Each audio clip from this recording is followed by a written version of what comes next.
దేవునికే మహిమ కలుగును గాక. అందరూ కూడా చప్పట్లు కొట్టి దేవుని మహిమ పలుకుదాం. హల్లెలూయా, హల్లెలూయా. చాలా చక్కని వాతావరణం ఇక్కడ ఉంది. దేవుని యొక్క అభిషేకము, దేవుని యొక్క ఆత్మ సంచారం చేస్తూ ఉన్నాడు ఇక్కడ. మళ్ళీ చాలా కాలం తర్వాత ఉపవాసం, ఎందుకంటే 2 సంవత్సరాలు నేను పద్మస్ ద్వీపానికి వెళ్ళిపోయాను. మళ్ళీ యాక్సిడెంట్ అయిన తర్వాత యోహాను ఏ ప్లేస్లో అయితే పడ్డాడో నేను వెళ్ళి ఆ ప్లేస్లో వెళ్ళిపోయి 2 సంవత్సరాల వరకు లోకాన్ని చూడలే మరలా నేను. ఎందుకంటే నేను అనుకున్నాను అలాగా, దేవుడు నన్ను భయంకరమైన ప్రమాదం నుండి దేవుడు తప్పించాడు కదా, నేను దేవుని కోసం నేను ఏం చేయాలి అని నేను ప్రార్థన చేసినప్పుడు నాలో అయితే చాలా భయం వేసింది. ఎందుకంటే యాక్సిడెంట్ అయింది, ఎముకలు ఇరిగిపోయినాయి, హాస్పిటల్లో ఉన్నాను. ఇంకా మన క్రైస్తవ లోకం ఎటువంటిదంటే కాలు ఇరిగిపోతే మనిషి చచ్చిపోయాడు అంటారు ఏకంగా. అందుచేత నాకు పోయింది ఎముకలో ఒక భాగమే, 8 బోన్ ఒకటి ఇరిగిపోయింది. ఈ డొక్కల్లో ఇటు రెండు ఇరిగిపోయినాయి. 7 నెలలు బెడ్ మీద ఉన్నాను.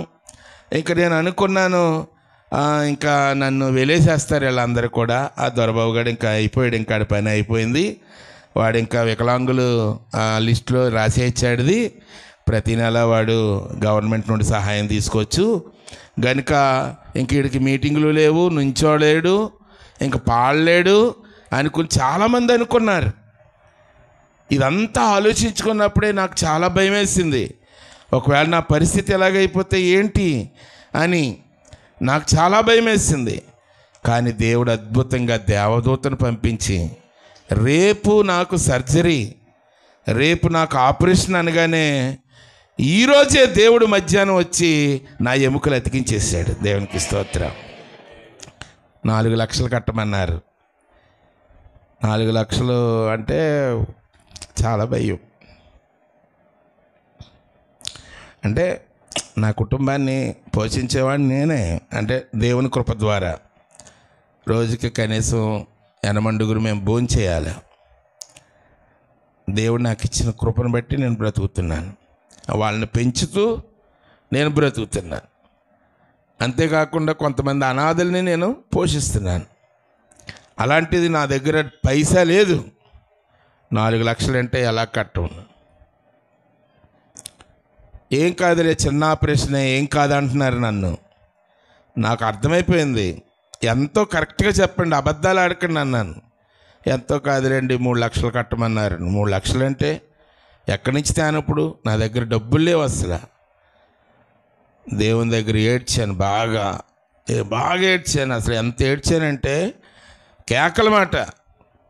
నా ఒంటి మీద కత్తి పడితే మాత్రం ఊరుకోను, నేను చెప్తున్నాను. కత్తి పడిందంటే ఆ మరుసటి దినానే నేను సూసైడ్ చేసుకుని చనిపోతాను. నువ్వు నన్ను ఎన్నుకుంటే నా ఒంటి మీద కత్తి పడినవ్వకు, నువ్వు నన్ను ఎన్నుకోపోతే మాత్రం నన్ను వదిలిపడేయి, నేను చచ్చిపోతానని చెప్పి దేవుని మీద గట్టిగా కేకలేసి దేవుడు దేవదూతను పంపించి ఎముకలు అతికించేసి వెళ్ళిపోయాడు. ఆమెన్. ఇంకా నన్ను ఆపరేషన్కి సిద్ధపరిచారు. నేను అంటున్నాను, నాకు ఆపరేషన్ అక్కర్లేదు, నేను ఇప్పుడు బాగున్నాను, నా ఎముకలన్నీ అతికిపోయినాయి అంటే వీడికి తలకు కూడా దెబ్బ తగిలింది, చిన్న మెదడు చిదిగిపోయినట్టుంది, వీడికి తేడా వచ్చేసాడు మనిషి అనుకుని డాక్టర్ గారు ఆయన అన్యుడైన శ్రేయ హాస్పిటల్ పెద్ద డాక్టర్ గారు ప్రతి ఓడి ఇలాగే మాట్లాడుతున్నారండి ఈ మధ్యన అంటున్నారు. ప్రతి ఓడి సంగతి వేరే బాబు, నా సంగతి వేరు. దేవుడు అతికించేసాడే బాబు నా మాటను. నువ్వు చేసుకుంటానంటే చేసుకో, డబ్బులు కావాలితేనే, నాకు మాత్రం అక్కర్లేదు అన్నాను. అంటే ఆయన కోప్పడిపోయాడు. నన్ను తీసుకెళ్ళిన పాస్టర్ల మీద, ఏంటంటే ఇలా మాట్లాడుతున్నాడు అని చెప్పి. నాకు అవసరం లేదు, నేను ఇప్పుడు వెళ్ళిపోమన్నా నడుచుకుంటూ వెళ్ళిపోతాను, నాకు నొప్పి లేదు, బాధ లేదు అంటే, రే బాబు నీకు డొక్కల్లో అటు బాబు ఇరిగిపోయినాయి, నువ్వేంటి అలాగంటావు, వెన్నెముక ఇరిగిపోయింది అని. రేపు ఆపరేషన్ అనగా ఈ రాత్రి 3D స్కానింగ్కి పంపించారు. ఆ 3D స్కానింగ్లో డాక్టర్ గారు చూసింది ఏంటంటే ఎముకలు అన్నీ అతుక్కుపోయి ఉన్నాయి. ఆమెన్. హల్లెలూయా, హల్లెలూయా.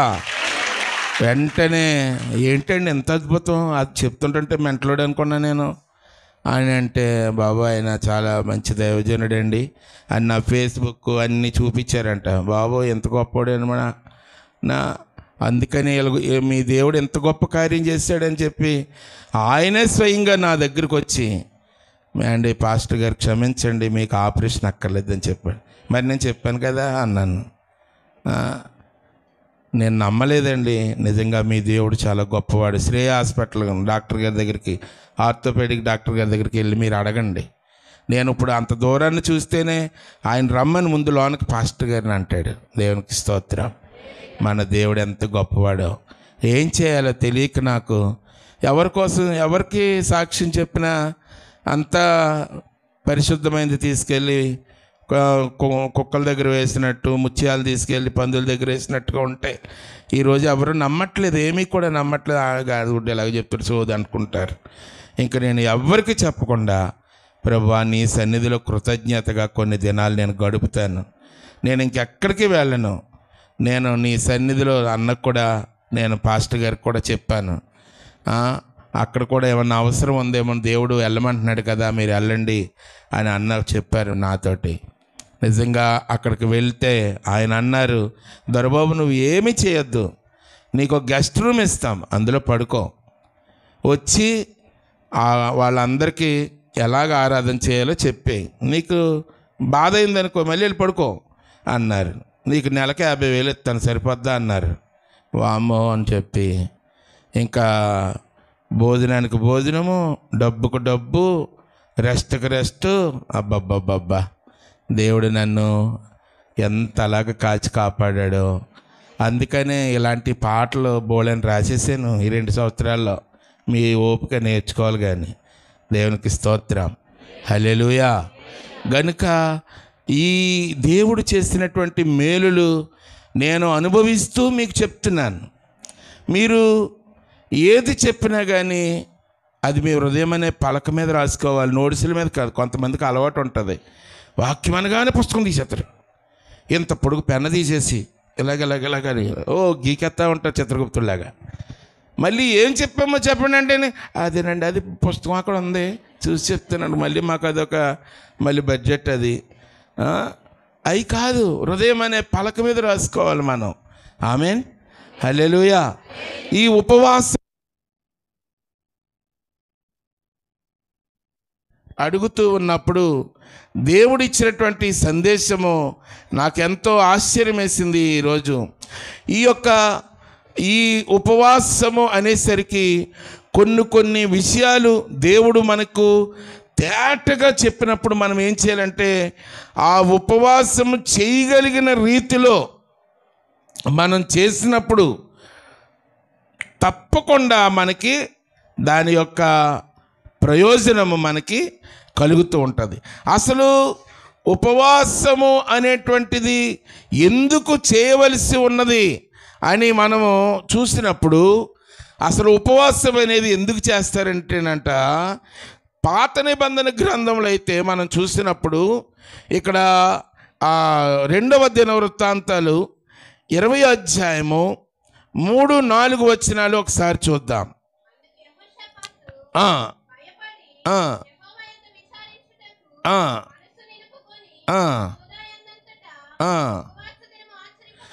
చూడండి, ఇక్కడ యెహోషాపాతు చేసినటువంటి ఉపవాసము ఎందుచేతనంటే, దేవునిని విమోచన కోరడం కొరకు ఉపవాసం ఉన్నాడు.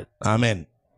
విమోచింపబడాలి, మా జనాంగము విమోచింపబడాలి, మా జనాంగము విడుదల పొందాలి. ఏ సమస్య నుండి విడుదల పొందాలన్నా మీకు ఒకటే చికిత్స, ఉపవాసం. మీరు ఏ సమస్య నుండి బయటపడాలన్నా, ఏ సమస్య నుండి విడుదల కావాలన్నా, ఏ సమస్య నుండి మీకు విమోచన కావాలన్నా, యెహోషాపాతు చేసినట్లుగా దేవుని సన్నిధికి వచ్చేసి మనము ఉపవాసం ఉండి ప్రార్థన చేసినప్పుడు తప్పకుండా అది నెరవేరుతుంది. ఆమేన్. అలా కోరుతున్నారా? అలా కోరదాం. ఉపవాసం మాత్రం ఉండరు, కానీ అన్నీ గొంతమ్మ కోరికలు. నాకు అది అయిపోవాలి, ఇది అయిపోవాలి, అది అయిపోవాలి. వాడు నన్ను కొట్టడానికి చూస్తున్నాడు, వాడు చచ్చిపోవాలి. వాడు నన్ను తిట్టడానికి చూస్తున్నాడు, వాడు చచ్చిపోవాలి. కాలు ఇరిగిపోను, వాడు చెయ్యి ఇరిగిపోను. ఇంత ప్రార్థన చేస్తున్నాను, ఎన్నాళ్ళు చూసినా ఆడే బాగుంటున్నాడు కానీ నా కాలు ఇరిగిపోయింది కానీ ఆడే బాగానే ఉన్నాడు ఏంటి అనుకుంటారు చాలామంది. నువ్వు చేసే పనులు అలాగ ఉంటాయి. దేవుని సన్నిధికి వచ్చావా? ఉపవాసం ఉన్నావా? నాకు విడుదల కావాలి, ఆ శత్రువుల చేతిలో నుంచి నాకు విడుదల కావాలి, నా అప్పుల బాధ నుండి నాకు విడుదల కావాలి, నేను విమోచింపబడాలి. నా పిల్లలు ఎంత కాలం నుంచి పరీక్షలు రాస్తున్నా వారికి ఇంకా ఏయో సబ్జెక్టులు మిగిలిపోతూనే ఉన్నాయి. ప్రభువా, నాకు ఆ యొక్క విమోచన కావాలి. వాడు నెక్స్ట్ క్లాస్కి వాడు వెళ్ళాలి, లేకపోతే నేను మంచిగా పరీక్షలు ఈ తీరం నన్ను దాటించేయాలి ప్రభు అని ఉపవాసం ఉన్నావా? తెల్లవాళ్ళు ఫోన్ పట్టుకుని వెళ్ళి ఏమి రాస్తావు అక్కడ పరీక్షలకు వెళ్ళి ఏమి రాస్తావు? నువ్వు విడుదల కావాలంటే పరీక్షలు రాసే ముందు ఒక్కరోజైనా కన్నీటితో ప్రార్థన చేసి నాకు ఈ క్లాస్ ఇంకా నాకు విడుదల నాకు కలగాలి ప్రభు అని విద్యార్థులు ప్రార్థన చేసుకున్నారా? భర్త యొక్క బాధ నుండి, భార్య యొక్క బాధ నుండి నిజంగానండి చాలా సాక్ష్యాలు వింటున్నాం ఈ దినాల్లో. క్రమశిక్షణ లేదండి కుటుంబాల్లో క్రమశిక్షణ లేదు. మీలో ఎంతమంది క్రమశిక్షణ కలిగి ఉంటున్నారో అది దేవునికే మహిమ. స్త్రీలు కూడా ఉదయాన్నే లేవట్లేదు. నీళ్లు పెట్టే టయానికి నీళ్ళు ఊరికనే కారిపోతానే ఉంటాయి, తొసిపోతుల్లాగా పడుకుంటానే ఉంటారు గురకెట్టి. ఇప్పుడు అసలు 60 సంవత్సరాలు 70 సంవత్సరాల వాళ్ళు కూడా పడుకోవడానికి అసలు ఎక్కడ కూడా వాళ్ళకి నిద్ర రాదు. అసలు తెల్లవారితే కోడుకు ఈ గంటలు లేచిపోతారు వాళ్ళు. ఇప్పుడు వాళ్ళు ఏడైనా గురకెడుతున్నారు వాళ్ళు దానికిలాగా. వాళ్ళు గురకరు. ఒకరింటికి వెళ్తే జనరేటర్ ఆన్ చేసినట్టు వచ్చేస్తుంది సౌండ్. పొద్దున్నే ప్రార్థన చేయడానికి వెళ్ళబట్టే ఏంటమ్మా ఇక్కడ ఎక్కడ జనరేటర్ ఉందా అంటున్నా నేను. లేదని మా అత్తగారండి చాలా సీరియస్గా పడుకుంటుంది అన్నారు. వామ్మో అనుకున్నాను నేను. అత్తగారంటే ఆడవిడే కదా అన్నాను. ఆడవిడేనండి అన్నారు. బాబు రోజులు ఇలాగ అయిపోయినాయి అనుకున్నాను. పాలోడు వచ్చి పాలు ప్యాకెట్ బయటెట్టి వెళ్ళిపోతాడు. కోతులు తాగేస్తాయి, కోతులు అట్టిపోతాయి. పాలు కూడా తీసుకోరా ఆడవాళ్ళు లేచి, పాలు కూడా తీసుకోరా, నీళ్ళు పట్టుకోరా. ప్రార్థన ఏది? తెల్లవారుజామున ప్రార్థన ఏది? అయ్యగారు ఇందా చెప్పినట్లు అరణ్యంలో తీసుకెళ్ళి పడేస్తే దరిద్రం వదిలిపోద్ది. అక్కడ వస్తుంది ప్రార్థన. అరణ్యం అక్కర్లేదు. అరణ్యం ఎందుకు మన బతుక్కి? అరణ్యం వెళ్ళాలంటే డబ్బులు ఖర్చు మళ్ళీని. అరణ్యంలో ఉన్న ప్రతి జంతువు సిగ్గుపడుతుంది మనల్ని చూసి. ఎందుకంటే అవి పడుకో, పొద్దున్న లేచి ప్రార్థన చేస్తాయి. దేవుని బిడ్డలారా, విమోచన నీకు రావాలి అంటే, భర్త మారాలంటే, భార్య మారాలంటే, పిల్లలు మారాలంటే, వారి యొక్క బాధ నుండి నువ్వు విడుదల పొందాలంటే, విమోచన రావాలి అంటే నీవు యెహోషాపాతు వలె దేవుని సన్నిధికి వచ్చి ఉపవాసం ఉండి ప్రార్థన చేయాలి. యెహోషాపాతు ఏం చేస్తాడో తెలుసా? తన ప్రజలను తీసుకుని వెళ్ళి ఉపవాసం ఉండి దేవుని సన్నిధిలో విజ్ఞాపన చేస్తూ ఉన్నాడు. ఉపవాసం ఉండి. ఆమెన్. ఈ ఉపవాసం అనేటువంటిది మనం ఉండడం వల్ల ఉపయోగం ఏంటంటే మనకు ఏకాగ్రత ఉంటుంది. ఏముంటుందమ్మా? ఏకాగ్రత ఉంటుంది. ఏకాగ్రత చూడండి, మామూలు రోజుల్లో మనం తినకపోయినా పెద్ద ఏమనిపించదు, ఏదో తిన్నట్టే ఉంటుంది. భార్య అడుగుతుంది, అండి రండి టైం అయిపోయింది ఇంకా భోంచేరేంటి మీరు అంటది. తింటానులే ఎప్పుడు తినేదే కదా అంటాడులే, కానీ పర్లేదులే ఉపవాసం ఉంటున్నాను అంటాడా? అండు వాడు ఏవేవో తిరుగుతూ అంటాడు, తింటానులే ఇప్పుడు ఏమైంది అంటాడు. రాత్రి కూడా తినలేదు అనుకోండి, ఏంటండి ఇవాళ తినలేదు, కొద్దిగా బాగాలేదులే అంటాడు తప్ప ఉపవాసం ఉంటానని అనుకుంటాడా? ఉపవాసం అనేసరికి భయంకరమైన ఫీలింగ్ పెడతాడు వీడు. భయంకరమైన ఫీలింగ్ పెట్టి అయ్యో ఏమన్నా కొద్దిగా అంటాడు, మామూలుగా అంటాడు. ఉపవాసం అనేసరికి అది ఒక ఫీలింగ్ ఏంటంటే, నేను ఈరోజు అన్నం మానేశాను, ఏమి కూడా తినడం మానేశాను, త్రాగడం మానేశాను, కారణం ఏంటంటే నాకు ఈ సమస్య పోవాలి అని ఒక ఏకాగ్రత కలిగి ఉంటాం. ఫాస్టింగ్ అన్నప్పుడు మనం ఏకాగ్రత కలిగి ఉంటాం. నేను ఇంతకుముందు కూడా మీకు చెప్పినట్టు గుర్తు నాకు. ఉపవాసం అనగానే మన ఇంట్లో మనకిష్టమైనటువంటి వారు ఎవరన్నా చనిపోయారనుకోండి, బాడీ ఇంట్లోనే ఉందనుకోండి, మన మనసు అంతా దేని మీద ఉంటుంది ఏమా? ఒకవేళ కుర్రోడు ఎవరన్నా ఒక అమ్మాయిని ప్రేమిస్తున్నాడు అనుకోండి, వాళ్ళ నాన్న శవం దగ్గర ఉండి ఏమో ఎలాగున్నావు, ఐ లవ్ యూ అంటాడా? అంటాడా ఆ రోజు? ఒకవేళ ప్రియురాలతో మాట్లాడినా అంటాడు తప్ప, ఇతని మీదే ఉంటుంది తప్ప, ఏమో బాగున్నావా, రేపు వస్తావా, కలుస్తావా, మరి ఏ డ్రెస్ వేసుకొస్తావు అంటాడా ఇడు? అండు పిల్లన్నా అంటది. పోనీ ఎక్కడో 100 కిలోమీటర్లు ఉన్న పిల్లకు కూడా కళ్ళల్లో ఈ శవం కనబడుతుంటుంది. మీ నాన్న చచ్చిపోయాడు, అయితే మనకు పెళ్ళి అవదా, దాని గోల్ దాంది, మనం కలవడం అనుకుంటుంది. ఇంకా కార్యక్రమం ఎప్పుడు పెడుతున్నారు, ఎప్పుడు కలుద్దామని దీని ఎడుపుతుంది అంతే తప్ప అందరికీ ఆ శవం మీదే ఉంటుంది మైండ్ అంతా కూడా. దగ్గర కూర్చొని ఏడిసేవాళ్ళు కూడా ఏమే కొద్దిగా బోర్నవేట కలుపుకురావే, తాగి ఎడుతా నీరసం వచ్చేసిన దరిద్రం కూడా అనుకుని ఎవరైనా బోర్నవేట కానీ కూల్ డ్రింక్ కానీ. కొంతమంది బయట వాళ్ళు వచ్చి అంటారు, ఏడిస్తే పొద్దున్న నుంచి ఏడుతున్నావే బాబా, కొద్దిగా ఏమన్నా కొద్ది టీ సుక్కను, టీ వద్దే వద్దే చెప్పకుండా వెళ్ళిపోయాడు, ఎక్కడెక్కడ ఏం పెట్టాడు తెలీదు పాపం. ఇలాగే మన ఆలోచనలన్నీ దేని మీద ఉంటాయి? ఎప్పుడు వరకు ఉంటాయి? ఎప్పుడు వరకు ఉంటాయి అవి? తీసుకెళ్ళి తగలెట్టే వరకునే, లేకపోతే కప్పెట్టే వరకు ఉంటాయి. ఆ తర్వాత మొత్తం తుడిచేస్తారు ఇల్లు అంతా, మొత్తం తుడిచేసి అల్లం జల్లేసి పేడ పిసికేసి మొత్తం అంతా ముగ్గులెట్టేసి మొత్తం అంతా అయిపోయింది. అయితే అప్పుడు ఏమైనా కొద్దిగా ఏమన్నా పెట్టరమ్మ, పొద్దునుంచి ఏడ్చేసి అలవాటు, నీరసం వచ్చేసింది. బాడీ వెళ్ళిపోయేదాకా అందరి యొక్క మైండ్ దేని మీద ఉంటుంది? ఉపవాసం అంటే అది. మనము ఆ సమస్య పోయేటంత వరకు కూడా మనం ఏం చేయాలంటే దేవుని దగ్గర విజ్ఞాపన చేస్తూనే ఉండాలి. ఆ సమస్య పోయిన తర్వాతే మరలా నువ్వు భోజనం దగ్గరికి వెళ్ళాలి. ఎంత కష్టమో కదా, ఎంత ఎంత బాధో కదా మనకి. ఉపవాసం ఉండడం అంటే ఎంత కష్టమో. సరిగ్గా మనం ఉపవాసం ఉన్నప్పుడే రకరకాల రుచులు, రకరకాల వాసనలు వస్తూ ఉంటాయి. సర్లే రేపు ఉంటానులే, ఈ వేళకి పెట్టి తట్టుకోలేకపోతున్నాను అంటాడు వీడు. ఇంకెప్పుడు తగ్గుతుంది చెప్పండి? ఇంకెప్పుడు పోతాయి సమస్యలు? యెహోషాపాతు అలా చేశాడా? యెహోషాపాతు అలా చేయలే.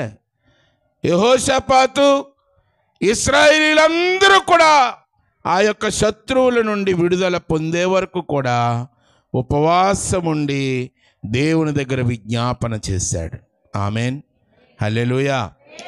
నీ జీవితంలో ఏదైనా నువ్వు పొందుకోవాలి అంటే తప్పకుండా దేవునితో గడపాలి. ఉపా అంటే ఏంటి? ఉపా అంటే ఏంటి? వింటలేదా వార్తలో? ఉప ముఖ్యమంత్రి, ఉప ప్రధాని అంటే అంటే అసలైనోడు ఒకడు ఉంటాడు, వాడికి తోడు మాట. Amen, hallelujah. President, vice president, secretary, vice secretary, CM, వాళ్ళకి డిప్యూటీ సీఎం, ఉప ముఖ్యమంత్రి, ఉప ప్రధాని. ఉప అంటే ఒకరికి ఒకరు తోడు మాట. వాసము, వాసము అంటే సహవాసము, ఫెలోషిప్. వాసము అంటే స్నేహము, కలయిక, కలిసి ఉండడము, ఉపవాసము. దేవునికి స్తోత్రం. దేవుడు నువ్వు కలిసి ఏం చేయాలి? సహవాసము, అదే ఉపవాసం. దేవునికి స్తోత్రం కలుగును గాక. హల్లెలూయా, హల్లెలూయా.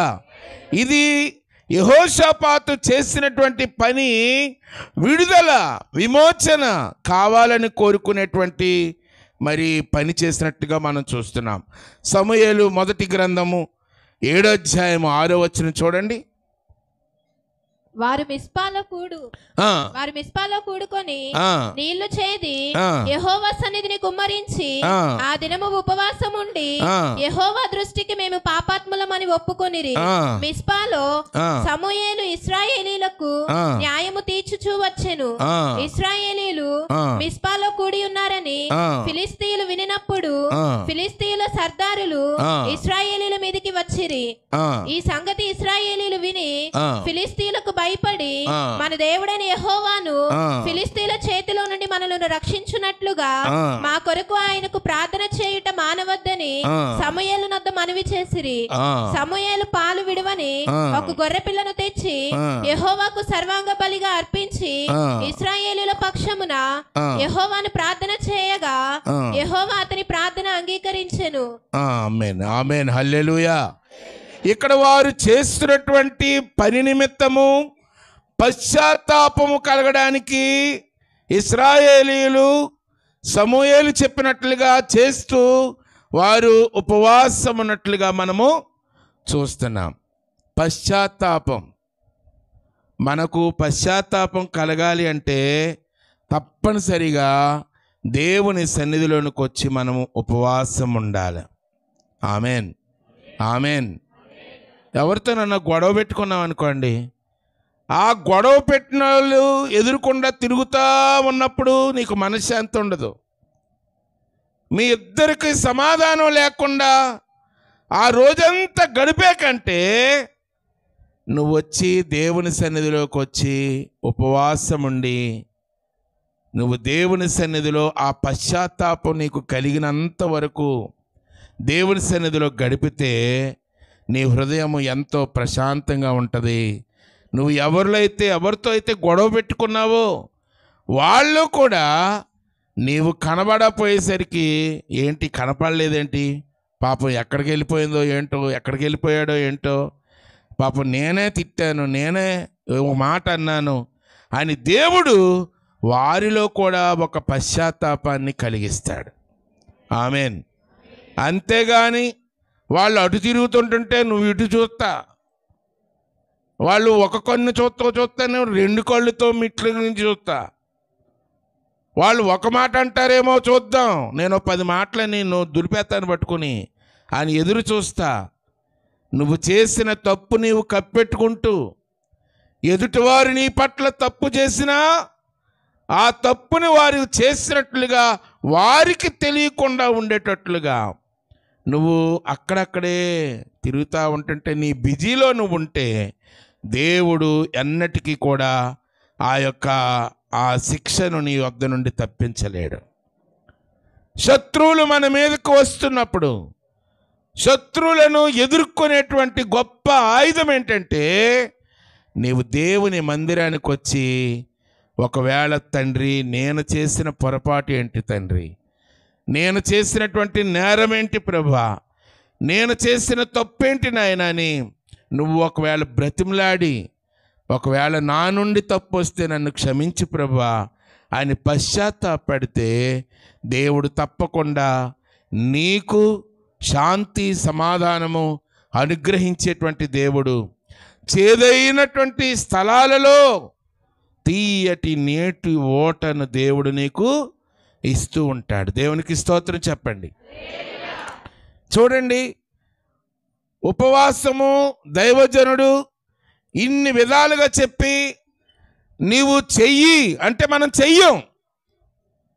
అదే ఏ హోమియోపతి డాక్టర్ కానీ లేకపోతే ఆయుర్వేదం డాక్టర్ కానీ నువ్వు ఇలా చెయ్యాలి, ఆ గడ్డి తిన, కూర తిన, ఆకులు తిను, ఈ మధ్యన గేదె మూత్రం తాగమంటే తెగ తాగేస్తున్నారు, అవి కూడా మూత్రం వేయట్లేదు, దొరకట్లేదు కూడా అని. ప్లేట్లెట్స్ పడిపోతే బొబ్బాస్ ఆకులు తినండి అన్నాడు. ఒక్క బొబ్బాస్ చెట్టు కనపట్టలేదు, దాని చెట్లు ఉన్నా కానీ ఆ ఆకులు కనపట్టలేదు. ఆ బొబ్బాస్ చెట్టు ఎవరి ఇంట్లో అయితే ఉందో వాళ్ళకి డిమాండ్ పెరిగిపోయింది, వాళ్ళ పెద్ద కోటీశ్వరుల ఫీలింగు. ఆకు అడిగితే చాలు, అబ్బో లేదండి ఆకు తింపితే చెట్టు చచ్చిపోద్ది అంటున్నారు. ఎందుకంటే ప్లేట్లెట్స్ తగ్గిపోతే బొబ్బాస్కాయ ఆకు తినేయండి, పసరు తాగేసేయండి అంటున్నారని ఇంకా ఈ మొత్తం ఎక్కడ పెడితే అక్కడ బొబ్బాస్ చెట్టుకి డిమాండ్ పెరిగిపోయి ఎంతైనా సరే పెట్టుకునేస్తున్నారు బొబ్బాస్ ఆకులు. అదే కానీ ఒక్క 5 నిమిషాలు గుడికొచ్చి కూర్చోరా బాబా, నీకు దండం పెడతానమ్మా, ఒక్క పూట దేవుని సన్నిధిలో గడుపమ్మా అంటే ఎన్నిసార్లు ఎగుతామో. మంచినీళ్ళు తాగడానికి ఒకసారి వీళ్ళకి రింగ్ ఇచ్చేసుకొని వస్తున్నా నాకు అని చెప్పి బయటికి వెళ్ళిపోయి మా పిల్ల చేసిందండి. అదేంటి అందులో మిస్డ్ కాల్ లేదు కదా, అంత చూసే ఓపిక పాస్టర్కి ఏమి ఉందలే. ఎప్పుడు వీళ్ళకి రింగ్ ఇచ్చేసుకుంటారు, రింగ్ వేసి ఉంటారు అంటది ఉన్నట్టుండి. ఏంటి ఓ అడవుడి అమ్మ ఎక్కడికి వెళ్తున్నావు, పాప చేసిందండి, ఉత్తిదే. పక్కనోడు చెప్తాడు, ఉత్తిదేనండి, వీడికి రింగ్ ఇచ్చేసుకున్నాడండి అని. ఇవి కూడా ఉన్నాయి మళ్ళీని. ఒక్క పూట దేవుని సన్నిధిలో కూర్చోడానికి, ఉపవాసం ఉండి ప్రార్థన చేయడానికి ఎన్ని నొప్పులో నవమాసాలు మోసినట్లుగా ఎన్ని ఇబ్బందులు పడిపోతూ ఉంటారో. మన సమస్యలు ఎలా తీరుతాయి చెప్పండి? హాస్పిటల్లో ఉంటే డాక్టర్ ఎన్ని రోజులు ఉపవాసం ఉండమంటే అన్ని రోజులు ఉండమా? ఏమి తినమంటే అది తినమా?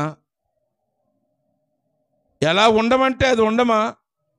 కానీ దైవజనుడు కానీ దేవుడు కానీ చెప్పే మాటకు మనము ఏమాత్రము కూడా ఇష్టపడము. అదే రీతిగా మొదటి సమూయేలు గ్రంథమే 31వ అధ్యాయము 13వ వచనం మనం చూసినట్లయితే, వారి సైన్యములను తీసి యాబేషులోని పిచుల వృక్షము కింద పాతిపెట్టి 7 దినములు ఉపవాసం ఉండిరి. 7 దినములు ఉపవాసం ఉండిరి. ఇది ఎక్కడ సందర్భం? ఇది మీరు ఇంటికి వెళ్ళి చదువుకోండి, ఏడుపు వచ్చేస్తుంది. ఎంత భయంకరమైనటువంటి సమస్యలో ఉండి వాళ్ళు దుఃఖించటం ప్రారంభిస్తారు. ఎందుకు ఆ దుఃఖం, ఎందుకు వేదన?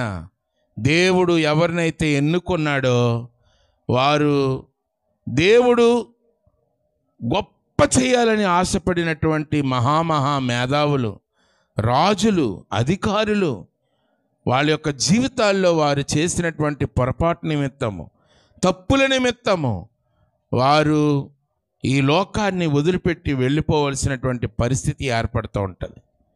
ఒక్కొక్కసారి ఈ లోకములో నుండి వెళ్ళిపోవాలనే ఆలోచనతో వారి యొక్క అహంకారానికి బదులుగా వారి యొక్క పౌరుషానికి పోయి దేవునికి వ్యతిరేకంగా నిలిచి తమ జీవితాలు పోగొట్టుకునేటువంటి అధికారులు, నాయకులు ఎంతోమంది ఉన్నారు. మనం కూడా బాగున్నంతసేపు మన పౌరుషం, మన యొక్క స్థాయిని ఎంతో పెంచుకుని మనం మాట్లాడుతూ ఉంటాం.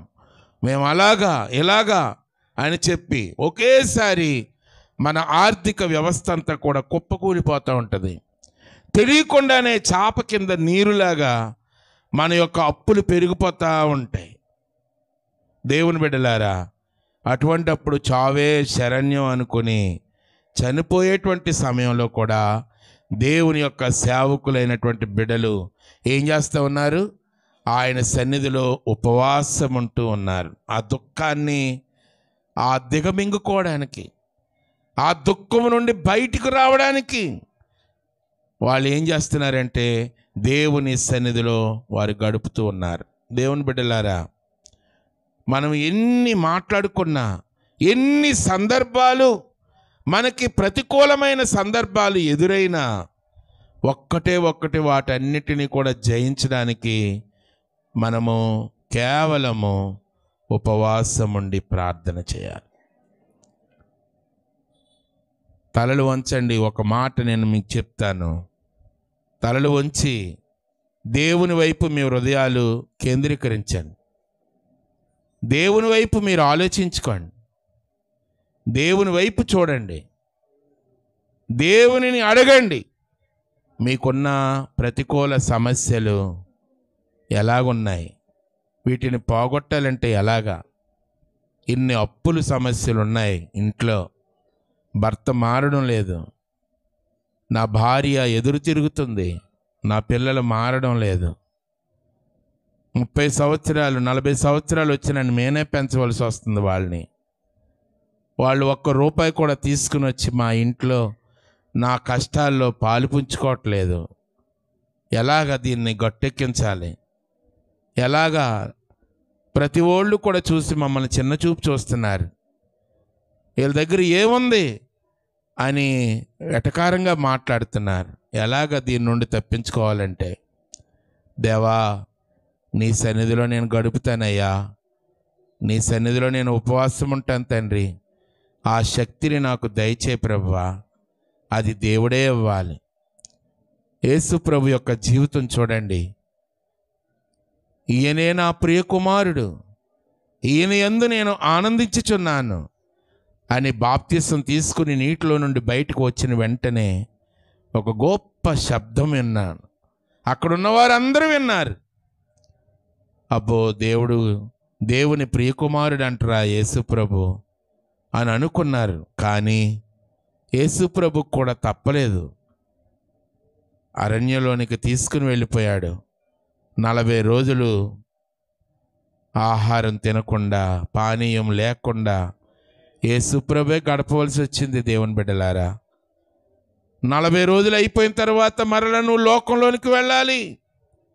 భయంకరమైన క్రూర మృగాలంటే మనుషులు ఉంటారు గనుక నువ్వు ఇక్కడే అన్నీ నేర్చుకో అని తన ప్రియమైన కుమారునికే ఒక చక్కని పాఠాన్ని దేవుడు నేర్పించాడు. నీవు నేను ఎంత దేవుని బిడ్డలారా, మనకొద్దా? యేసుప్రభు అంతటోడే ఎన్నో శ్రమలను ఆయన ఓర్చుకుంటూ ముందుకు వెళ్ళినప్పుడు మన స్థితిని ఏ విధంగా మనము దేవునిలో మనం కాపాడుకుందాం.